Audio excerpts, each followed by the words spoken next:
Start by saying just really proud of our team tonight. The way they were focused and came out here and played. You look at, we talked all week about scores all over the country, especially against FCS programs. And you look at West Virginia a week ago was winning 12-10, I believe it was, or losing 12-10 against Norfolk State at halftime. You look at how many close games there have been in our league. And so we really just challenged our players to go out and to play our game. And I thought they were really dialed in. I thought they were really focused, and I was really pleased with the way they came out here and played. I have great respect for Coach Taylor and Florida A&M and this program and this team. I thought it was a game that it was classy on both sides. There wasn't a lot of trash talking for an in-state rivalry game. I thought both teams handled themselves with complete class, and I thought it was a hard-hitting, hard-fought football game, but really proud of our team and the way they went out there and they competed. I could sit here and talk about 9 penalties and 2 fumbles and mistakes in the kicking game and everything else, but those are things that we got to get straight tomorrow when we sit down and look at it. But it's certainly hard to find a whole lot to complain about tonight when you look at the way we played really in all 3 phases of the game, in offense, defense, and special teams. But there's some things we got to do to get better. It was great to get our 2s in. I believe our 1s played 1 series of the second half.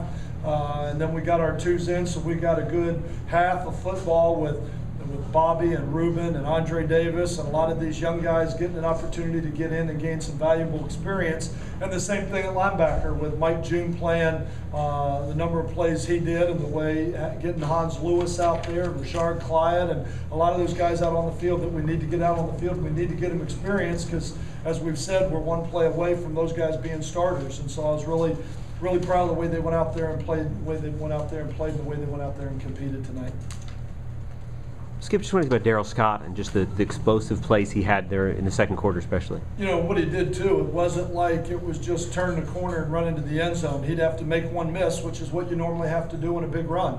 And I thought he did a great job of making some people miss in the open field and then was able to turn and take it the distance. I believe he only carried the ball about 10 times in the first half, but he is starting to feel more and more comfortable back there. And I think, as we talked about 2 weeks ago when he hadn't played in 2 years and I thought he was a little bit tentative, he's getting to the safety with the plan. I mean, we've talked about that as an emphasis for all of our skilled players, because in the last 2 weeks, I don't believe we've had a play over 24 yards. And we have not up until this point done a very good job of making somebody miss in the open field and turning that 15, 18, 20-yard play into that home run ball. And so that's why it was really nice to see him be able to do that. And a couple other people broke a couple tackles today and made some big plays. But Darryl Scott is a load, and I think it's great to get this type of work for him, especially early in the season as we kind of start getting ready for conference play. It's nice to see him get that kind of work and be able to knock some of the rust off it before we get into conference play in another 2 weeks. You talk about Andre Davis, his 3 receptions and the touchdown and that block punt he returned? Well, the block punt wasn't even a block. I mean, he's the force guy. And he just came flying off the edge and nobody blocked him, and he came free and he went and blocked the punt.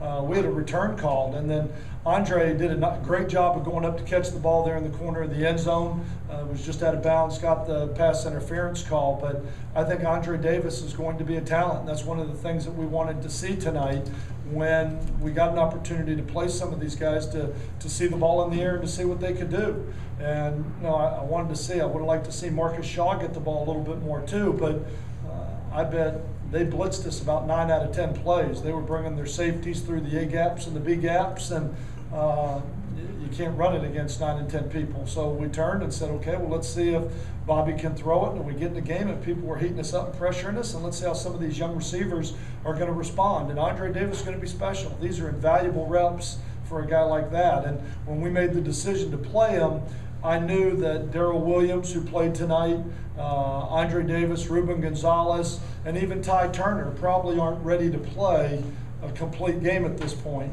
But our hope is that we could turn and get them some reps early in the season, and by the middle of the year, by the time we get into conference play, they'll be able to give us a solid 15, 20 reps during the course of a ball game. But Andre Davis is a special player.